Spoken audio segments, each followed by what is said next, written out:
Hello everyone, it's Larry again. Today I'm going to go off the beaten path and try something new. I'm not doing barbecue today. Today I'll be making bread. Homemade bread, delicious bread, better than the store bread, whatever. It's definitely worth the time and effort to make, so stay tuned. I'll show you how to do it. Okay, the secret to making good bread is a good starter.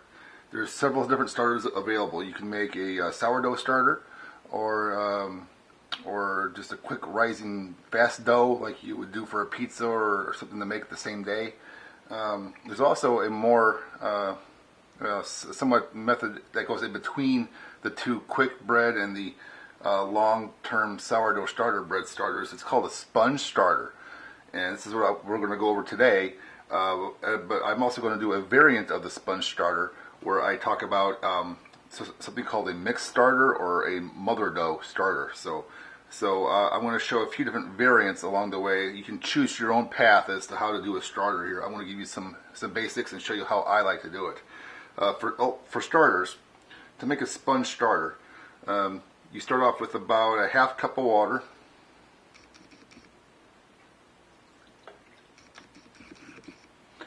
And about 3/4 of a cup of bread flour, or even all-purpose flour. Then, at this point, this is all you need for a basic sourdough starter. You let this sit out. You stir it together. You let it sit out for several days. You feed it with some more water and some more flour. It'll start to ferment all by itself through the wild yeast and wild bacteria in your house. That's what a sourdough starter is. It takes a long time to do, and there's some maintenance as well to keep it going. I'm going to do something not as labor intensive and time intensive. What I'm going to do is cheat, and I'm going to use as sort of my starter a pre-existing piece of dough from a previous batch of bread that I've already made and fermented. That's already got active yeast in it, the flavor I want, and with each passing bread making session, the flavor improves because the dough ages a little bit more, gets a little bit more complex flavor to it, and this also provides the yeast base for my sponge starter. However, if you use this a lot, it will definitely start to lose its rising ability. The yeast will weaken. So, if you are concerned at all that your dough is a little old or your starter needs a little boost, you can put just a little bit of some dry yeast in there, or active dry yeast, and stir it all in, which is what I'll start to get to doing right now. Okay, so now you mix in the starter dough that you had before from your last batch. Again, if this is your first time doing it, you don't have the dough, so you just mix the flour and the yeast together in those proportions, about a 60-40 ratio. So like 60% flour, 40% water. Let's just do it the other way around. And you add about a teaspoon of yeast to it, or what I just did now is add about 1/8 of a teaspoon, just to make sure my yeast catches. And what you want to do is mix that dough into your sponge starter, or liking the dough, just stir the ingredients together. And what you want to do is come up with sort of like a muck. So you want to add a little bit more water and stir it in until sort of the texture of the sponge is kind of soupy in a way. So a little bit more water, and you get it nice and soupy. To the point where if you've kind of ever done like drywall work and you do like sort of a skim coat and you water down the mud or the drywall compound, it's kind of that same consistency. Just want to kind of get it a little bit soupy, but not too soupy. So add a little bit more water. Now the water has got to be about, between 80 and 100 degrees to get the yeast really going here. Any colder than that, the yeast will be sluggish. Any warmer, the yeast will, they could die. So you just get that in there, stir it around, and eventually we'll get a nice a nice nice sponge starter going here. Okay, so what I'm going to do now, that looks like a pretty good sponge starter. Nice consistency. Make sure you stir that dough in there really good, break it all up, and get all the, there we go. So now I have my sponge starter right here, folks. What I'm going to do is going to let that sit on the counter for several hours, maybe even overnight, depending on how long it takes to rise. And when it's done, it'll be risen, probably maybe double, sometimes triple in volume. Be lots of bubbles on it. It'll be fermenting. If you brew beer, for example, like I do, it's sort of similar to the yeast cake on the top of the beer. It's all bubbly from the yeast being active. And at that point, then we move to the next step.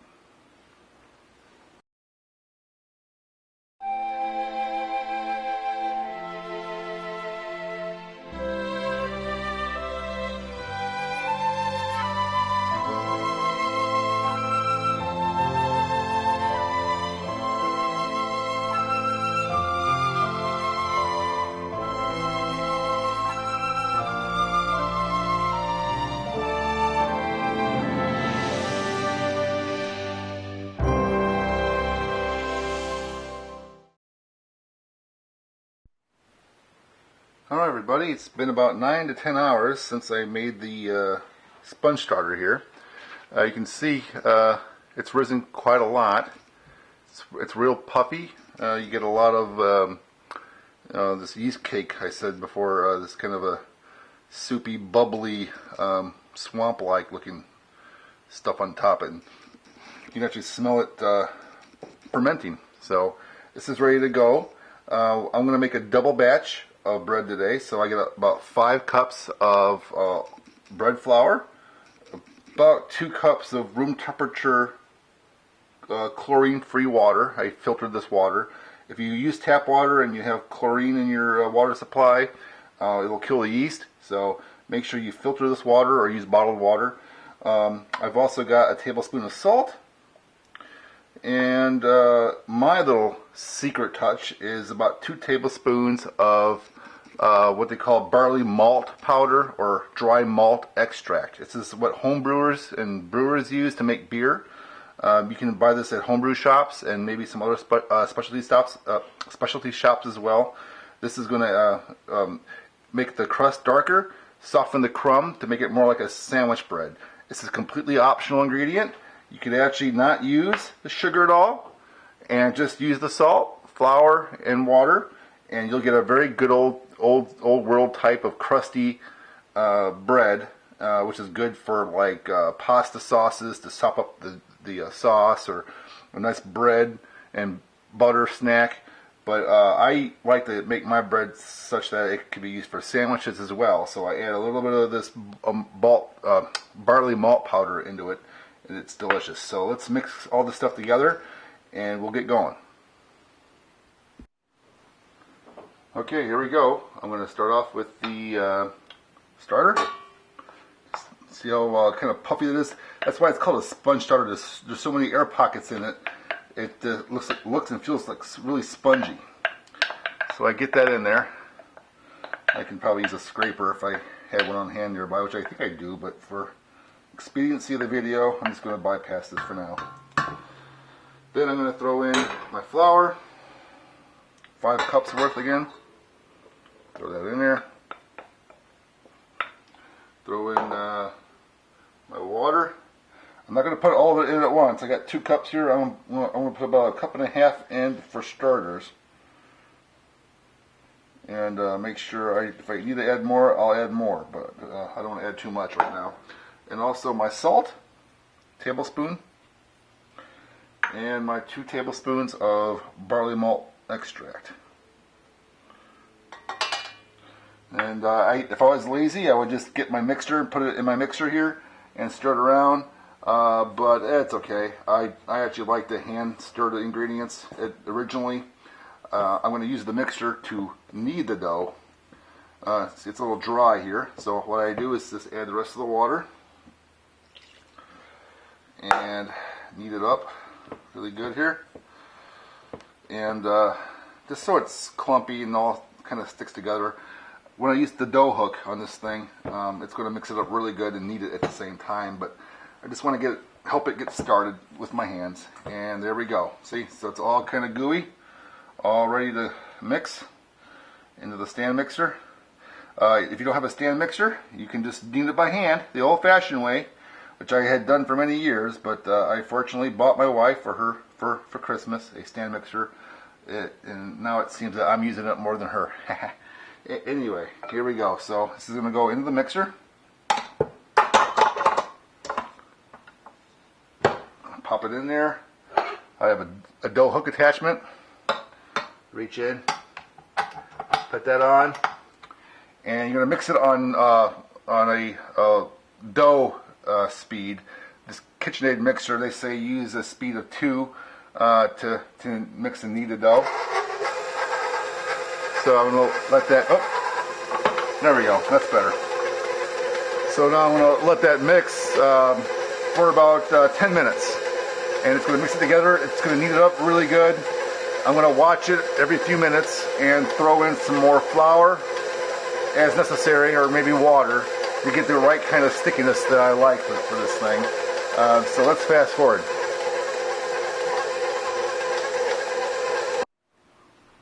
Alright, it's been 10 minutes. I just turned off the mixer. I thought I'd pull off a piece of dough already and stretch it out to check to make sure that enough gluten is formed. What you do, if I can get this to the camera close enough, is that you stretch it out, and if you can see or not see, I mean, if you can almost see through it without it ripping, which is kind of hard to see in the camera here, but it's really thin. It's well enough kneaded, and it's ready to go. If it tears, it's not quite developed yet, and actually sometimes if you over knead, it can tear, but that's actually more unlikely. It's more likely that you under kneaded. But the way to make sure it's done is to pull off a piece of dough like that, roll it around in your hand, and stretch it out real slow. Kind of just pull at it until it starts to stretch,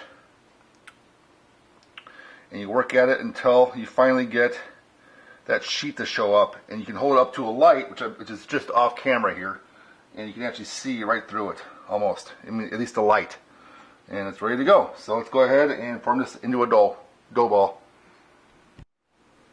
Alright, I just got the dough out of the mixer, put it on my little board here, put some flour on it so it doesn't stick. Now, I made enough bread for 2 loaves. Now, if you remember at the beginning of the video, I showed you a piece of dough that I had already to mix into my starter. This is the point where you chop off about, I don't know, maybe 3/4 of a cup or a big handful of dough, and you wrap this up in some plastic wrap and put it in your fridge until you need it next time. It could be a few days, it could be a week, or if you're going to use it tomorrow, just wrap it up in plastic wrap and put it on the counter overnight. But I usually make bread about once a week, so I take that piece of extra dough and I just throw it in a baggie or wrap it up in plastic wrap and throw it in the fridge. Now for the rest of the dough, I'm going to divide that in half with my dough peel or my dough cutter, dough blade, whatever you call it, and then I'm going to make my own little ball of bread, kind of pinch it off, form a ball. Same thing, you turn it over on itself, kind of crunch it together, twist and pinch the top, turn it over. Okay, now each of these are going to go into a pre-oiled bowl.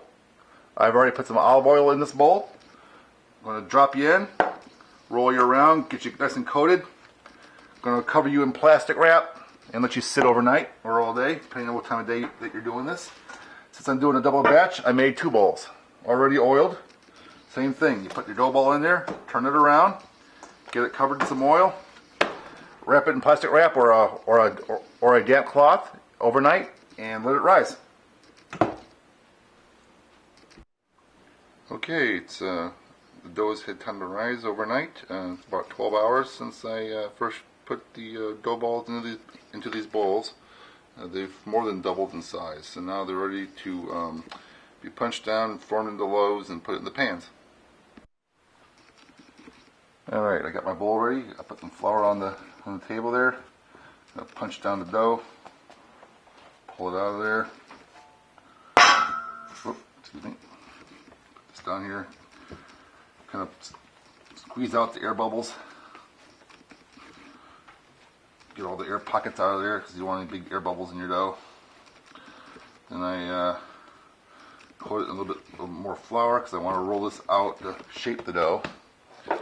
So what I do now is roll it out, not completely flat. I'm not making pizza dough here, but you do want to make sure you roll the air pockets out of the dough.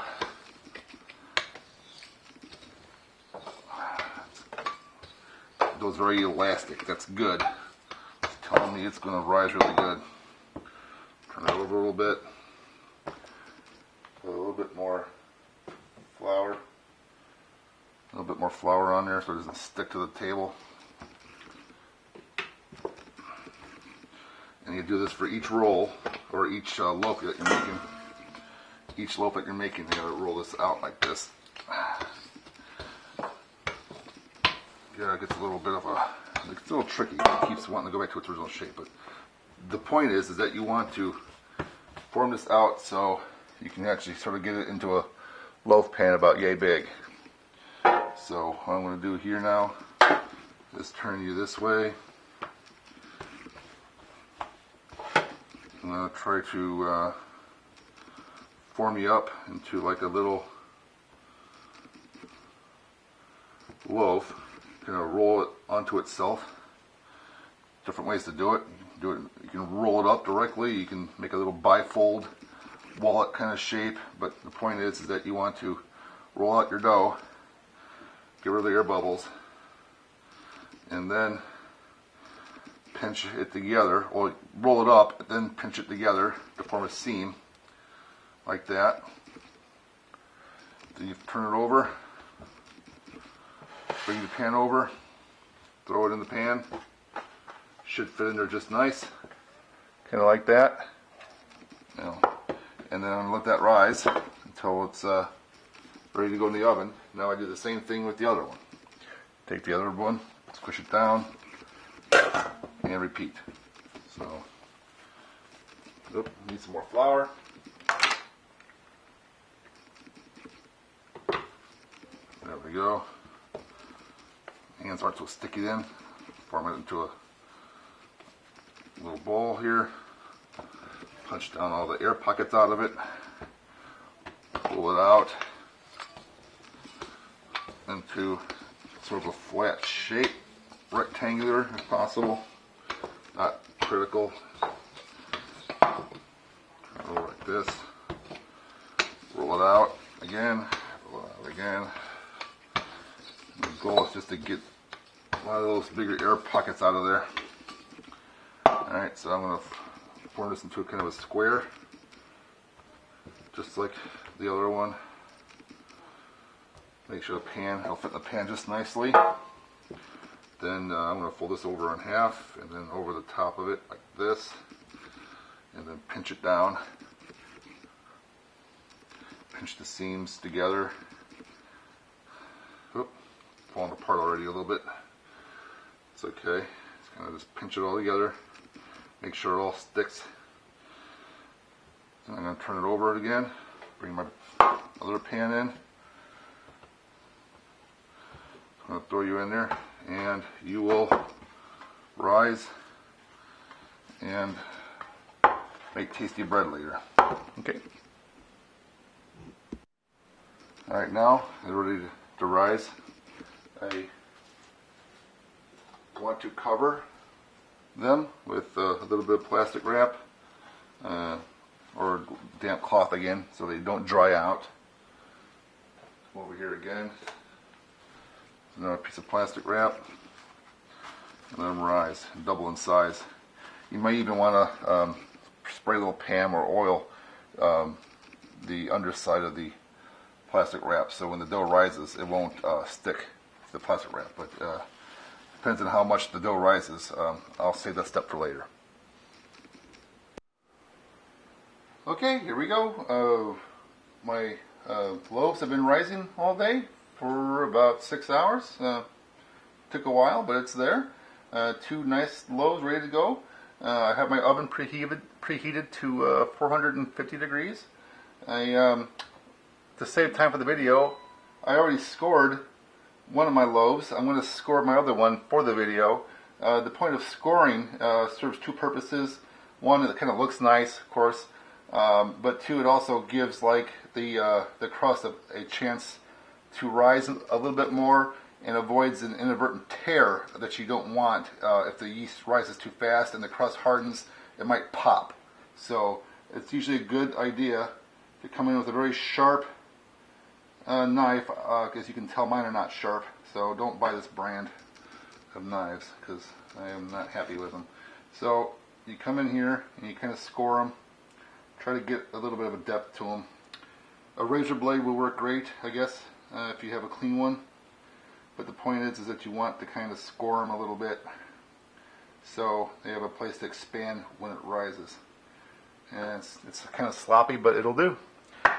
So what I'm going to do next is that I have a little pan of water that I'm going to put in the oven in the bottom rack. And that's going to provide moisture for the loaves to rise. The moisture helps keep the crust from setting too soon to give the dough more time to rise in the oven before the crust sets and keeps everything locked in. So what I'm going to do right now is take my little pot of water, and you can't see this off camera, but I'm throwing it in the oven.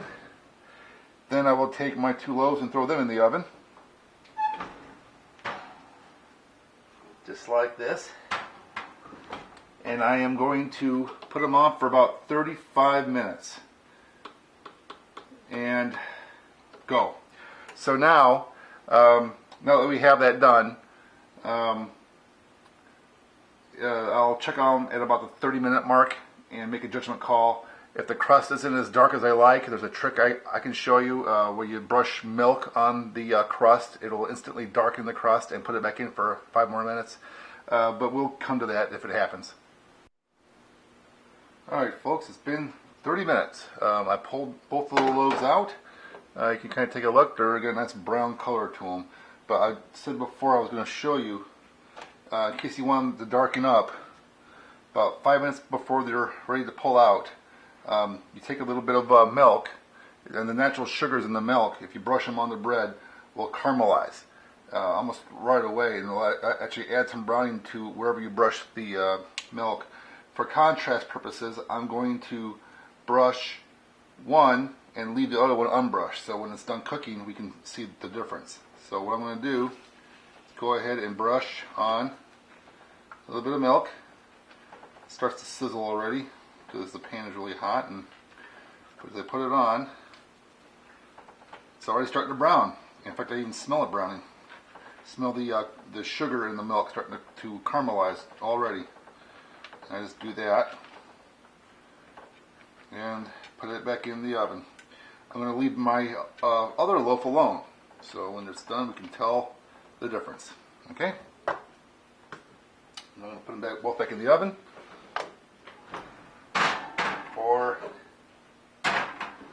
for 5 more minutes. Okay, it's been an extra 5 minutes for a total of about 35 minutes of baking time at 450. I am going to pull the bread out. There's 1. There's 2. Now, let me grab another hot pad here. You can kind of see, oh, hold on here. You can kind of see here, kind of hard to see, I guess. One's slightly browner than the other, not much, still very similar. This one here is a little bit browner. This one's a little bit less brown, but they're both still very brown. That's from the sugars, both in the dough and now from the milk. This one here is a little shinier brown from the milk. This one here is more of a dull brown. And that's the difference milk can make. It's subtle, but it can add to the appearance of the bread. So now what I'm going to do now is check the bread for doneness. The bread is pulled away from the inside of the pan, and I'm going to just turn it over on my cooling rack give it a little tap. Make sure it's get that hollow sound to it. It's brown all around. So I'm going to put that over there. Do the same thing to this guy. It's pulled away from the pan, so it's shrunk a little bit, so you know it's pretty well done. Turn it over as well. Look at the bottom. Give it a little wrap. You kind of hear a thump to it. It's done. So you let this sit and cool for 20 minutes probably. Slice up a piece, and we'll take a look at it then. Alright, here we go. It's been about 25 minutes. It's cooled off. It's still warm. Looks delicious. This is the one I did with the milk topping. Got a little bit of a shine, a little sheen to it. It's kind of nice. I'm going to cut a slice off at the end. And there you go. Let the camera focus. There we go. Nice crumb to it. Nice, delicious.